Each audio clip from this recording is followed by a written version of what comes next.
Yeah, I was very dismayed at what I heard, and even if it was a joke, I think in this day and age, and with what my cops go through every day, I didn't find it funny. So I just thought that I needed to, and that letter was not to President Trump. That letter was to the residents of Montgomery County. It was to the American public, just to remind them of the service and sacrifice that cops do every day. And so I just wanted to make sure that folks understood that we take our job seriously and we know how to do it right. And I think that's the message that needed to be sent.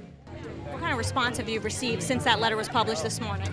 The response has been overwhelmingly positive. I've had a couple of people that felt like I was taking it too seriously, but again, I live this every day. I've lived it every day for the last 40 years, but in the last 3 years, the police have certainly been portrayed fairly negatively in the press sometimes. I think the actions of a few cops have really painted the rest of the good cops with a broad brush. So when somebody makes a joke about not treating someone lawfully or about not treating someone appropriately, I felt that I needed to set the record straight.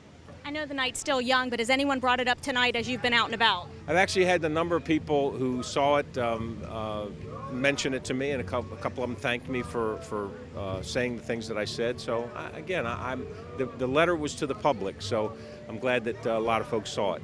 Have you had any memos or anything to your staff? No. The one thing that I know I didn't need to do was to remind cops that, not to do that sort of thing. I knew that we didn't need to do that. My cops know what to do and they know how to do it.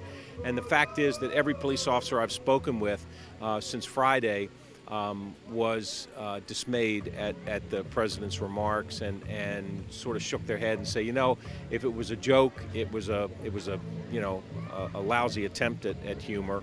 But they also understand that there are folks out in the community that don't have a lot of trust for the police, perhaps don't like the police, and when they see something like that, it just confirms that, we need, that the police are bad, or, police are not to be trusted.